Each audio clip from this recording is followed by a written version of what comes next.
Hello नमस्कार दोस्तों, आप सभी का स्वागत है आज की हमारी क्लास में। आज हम शुरू कर रहे हैं पार्ट सेकेंड सस्य विज्ञान एग्रोनॉमी से हमारे दूसरे लेसन जैविक खेती जीवांश खाद व जैव उर्वरक से। आज हमारी 8वीं क्लास है। हमने आईपीएम क्षमता के अंदर सबसे पहले कल्चरल नियंत्रण देखा, यांत्रिक नियंत्रण देखा, तीसरे नंबर भौतिक नियंत्रण देखा और चौथा हमारा नियंत्रण था जैविक नियंत्रण। जैविक नियंत्रण में हमने सबसे पहले रीढ़धारी शिकारी जीव, उसके बाद परभक्षी कीट, उसके बाद परिजीवाभ्य कीट और आज का हमारा चौथा पॉइंट है जैविक नियंत्रण में जीवाणु से जैविक नियंत्रण। क्या है जीवाणु से जैविक नियंत्रण? इनमें बीटी बैसिलस थुरिंजिस एक प्रचलित कीटनाशक है। जीवाणु कौन सा है? तो वो है बैसिलस थुरिंजिस, जो एक क्या करता है, कीटनाशक का काम करता है। जो लेप्टिडोप्टेरा, डिप्टेरा व कोलियोप्टेरा गण के कीटों का प्रभावी नियंत्रण करता है। बैसिलस थुरिंजिस नामक जीवाणु किसका प्रभावी नियंत्रक है? वो है लेप्टिडोप्टेरा, डिप्टेरा व कोलियोप्टेरा गण के कीटों का प्रभावी नियंत्रण करता है। और बीटी का प्रयोग 1 kg प्रति हेक्टेयर के हिसाब से छिड़काव करते हैं। तो बैसिलस थुरिंजिस का छिड़काव कितने करते हैं? तो 1 kg प्रति हेक्टेयर की दर से। अगर कपास की सुंडियों या बोलवर्म, डायमंड तथा मोथ आदि के नियंत्रण हेतु बीटी बहुत ही प्रभावी है। तो कपास की सुंडियां, डायमंड तथा मोथ आदि के नियंत्रण हेतु बीटी बहुत ही क्या है, प्रभावी है। किसके लिए? तो कपास के लिए। विशेष रूप से बीटी का प्रयोग किसमें होता है? कपास में और उसके बाद सरसों में। दूसरा है 5वां पॉइंट हमारे जैविक नियंत्रण में विषाणु से जैविक नियंत्रण। विषाणु में सबसे पहला है NPV, nuclear polyhedrosis virus, nuclear polyhedrosis virus. और दूसरा वायरस है जीवी ग्रेनुलोसिस वायरस। एक तो है न्यूक्लियर पॉलीहेड्रोसिस वायरस एनपीवी, दूसरा है जीवी ग्रेनुलोसिस वायरस।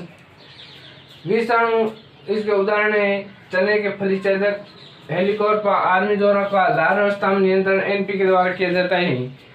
चने में एक कीट होता है फलीछेदक, जिसका वैज्ञानिक नाम है हेलिकोवर्पा आर्मीडोरा। इसका लार्वावस्था में नियंत्रण को किसके द्वारा किया जाता है? तो एनपी वायरस के द्वारा, एनपी न्यूक्लियर पॉलीहेड्रोसिस वायरस। अगला हमारा पॉइंट है छठा है फफूंद से जैविक नियंत्रण। कीटों को नष्ट करने में फफूंद की प्रमुख जातियां हैं, उसमें फाइकोमाइसिटीज, एस्कोमाइसिटीज और वेसिडियोमाइसिटीज। फाइकोमाइसिटीज, एस्कोमाइसिटीज और वेसिडियोमाइसिटीज।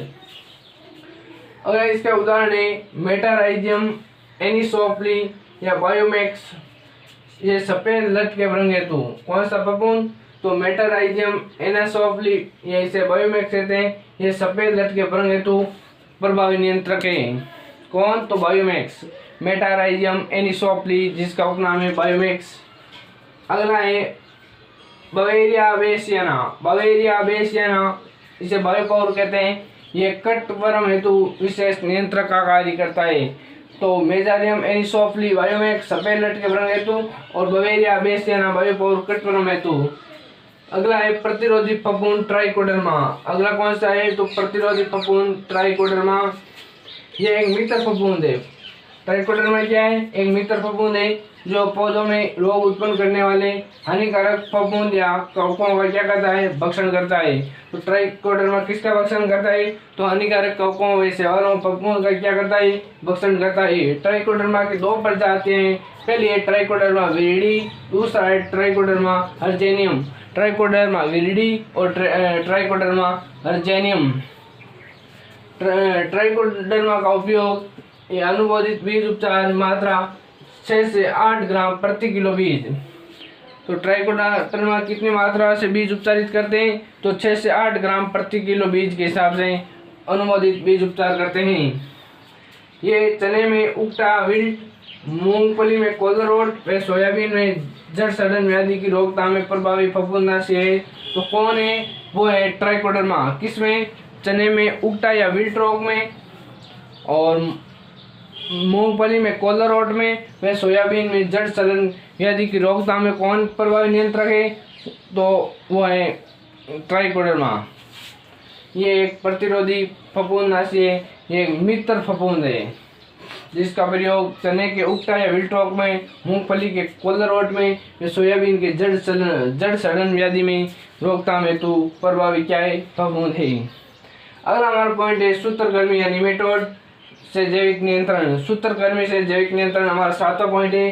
तो फसलों के हानिकारक कीटों को मारने में स्टेनर निमेटोडी कुल व हेटेरोवेटिडी कुल की सूत्रकृमि मुख्य है।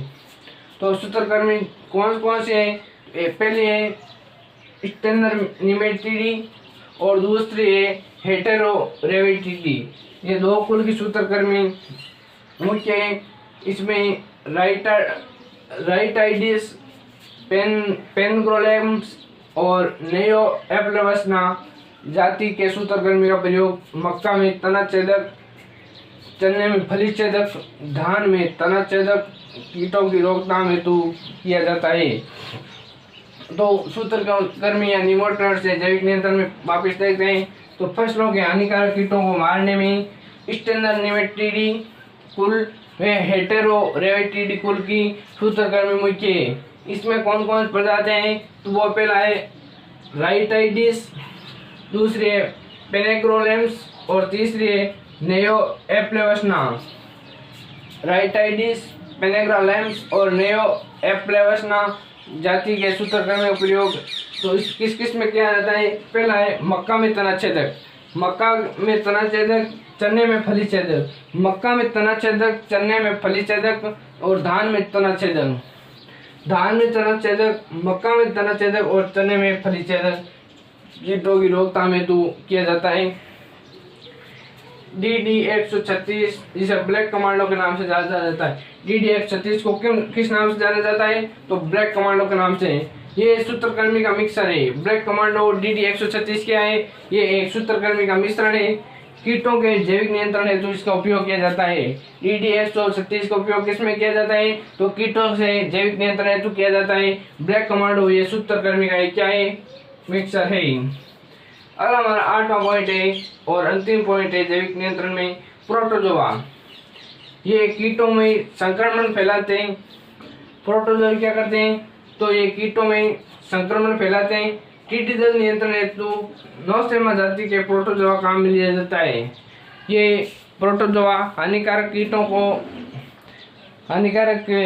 कीटों में संक्रमण फैलाते हैं और टिड्डी दल नियंत्रण हेतु नौसेमा जाति का प्रोटोजोआ काम लिया जाता है। Very very important. कौन सा प्रोटोजोआ? तो नौसेमा जाति। कौन सा सेमा? नौसेमा। कौन सा सेमा? नौसेमा। नौसेमा जाति के प्रोटोजोआ काम में लिया जाता है। और 5वां हमारा पॉइंट है रासायनिक नियंत्रण। हमने IPM मॉडल की ये क्या है? एक अंतिम विधि है। सबसे पहली कल्चरल नियंत्रण, दूसरी यांत्रिक नियंत्रण, तीसरी भौतिक नियंत्रण, चौथी जैविक नियंत्रण और 5वीं और अंतिम रासायनिक नियंत्रण। ये कृषक द्वारा IPM मॉडल में अपनाई जाने वाली अंतिम विधि है। रासायनिक विधि क्या है? IPM मॉडल में अपनाई जाने वाली अंतिम विधि है integrated pest management IPM model. IPM model में रसायनों का उपयोग कीटों व रोगों की आर्थिक दहलीज स्तर पार करने के बाद ही किया जाता है। तो रासायनिक नियंत्रण कब किया जाता है? जब फसलों में आर्थिक दहलीज स्तर कीटों ने पार कर ली हो, मतलब आर्थिक नुकसान बहुत ज़्यादा हो कीटों से, तो इसका प्रयोग किया जाता है रासायनिक नियंत्रण का, अन्यथा नहीं किया जाता। जब तक कीटों द्वारा आर्थिक दहलीज स्तर नहीं पार की जाती है तब तक रासायनिक नियंत्रण नहीं किया जाता है। इसमें पीड़कनाशी, इसमें सभी रसायन शामिल होते हैं। पीड़कनाशी में क्या होते हैं? सभी रसायन शामिल होते हैं। तो कौन कौन से होते हैं? जो फसलों को कीटों वे रोगों के साथ साथ खरपतवार से बचाने का काम करता है, वो कौन है? पीड़कनाशी, पेस्टिसाइड। पीड़कनाशी या पेस्टिसाइड, इसमें सभी प्रकार के रसायन आते हैं, चाहे वो कीटों से संबंधित हो, किसी रोग से संबंधित हो या खरपतवार से संबंधित हो, वो सभी किस में आते हैं? तो पेस्टिसाइड के अंदर आते हैं। और इसके पेस्टिसाइड के उदाहरण की बात करते हैं तो सबसे पहला है कीटनाशी इंसेक्टिसाइड, अगला है कवकनाशी फंगिसाइड, तीसरा है शाकनाशी हर्बिसाइड। तो पेस्टिसाइड पेस्टिसाइड है, इसमें सभी प्रकार के रसायन शामिल होते हैं जो फसलों को कीटों व रोगों के साथ साथ खरपतवारों से भी बचाने में काम आता है। और इसके उदाहरण की बात करते हैं तो कीटनाशी, इंसेक्टिसाइड, कवकनाशी, फंगिसाइड और शाकनाशी, हर्बिसाइड। भारत में कुल कीटनाशकों का प्रयोग 600 ग्राम प्रति हेक्टेयर प्रति वर्ष होता है। तो वेरी वेरी इंपॉर्टेंट है, भारत में कुल कीटनाशकों का प्रयोग कितना किया जाता है तो 600 ग्राम प्रति हेक्टेयर प्रति वर्ष, 600 ग्राम प्रति हेक्टेयर प्रति वर्ष, 600 ग्राम प्रति हेक्टेयर प्रति वर्ष होता है। भारत में कीटनाशियों या पेस्टिसाइड का क्रम है, सबसे अधिक प्रयोग होता है कीटनाशी का, उसके बाद कवकनाशी का, उसके बाद शाकनाशी का। अगर इंग्लिश में पूछते हैं तो इंसेक्टिसाइड, दूसरा इसके बाद है फंगिसाइड और इसके बाद है हर्बिसाइड। भारत में कीटनाशियों या पेस्टिसाइड का क्रम कौन सा है तो कीटनाशी, कवकनाशी, शाकनाशी, IFH, इंसेक्टिसाइड, फंगिसाइड, हर्बिसाइड। विश्व में कीटनाशियों का उपयोग के आधार पर क्रम, ये तो था भारत के अनुसार उपयोग के आधार पर पेस्टिसाइड का क्रम। अब ये विश्व में उपयोग के आधार पर पेस्टिसाइड का क्रम, इसमें सबसे पहले हर्बिसाइड, उसके बाद है कीटनाशी इंसेक्टिसाइड और इसके बाद है कवकनाशी फंगिसाइड। भारत में तो है कीटनाशी इंसेक्टिसाइड, कवकनाशी फंगिसाइड और शाकनाशी हर्बिसाइड। लेकिन विश्व में सर्वाधिक कीटनाशियों का प्रयोग होता है शाकनाशी में। इसमें होता है सबसे अधिक होता है शाकनाशी हर्बिसाइड में, और उसके बाद होता है इंसेक्टिसाइड कीटनाशी में, उसके बाद होता है फंगिसाइड कवकनाशी में। तो दोस्तों ये थी आज की हमारी जैविक नियंत्रण से 8वीं क्लास, जैव उर्वरक से 8वीं क्लास। और अब हमारे 2 छोटे छोटे पॉइंट बचे हैं, वो कीटनाशियों का वर्गीकरण और कीटनाशियों के प्रकार के बारे में अध्ययन कर उसके बाद हम एग्जाम रिव्यू क्वेश्चन करेंगे। तो तब तक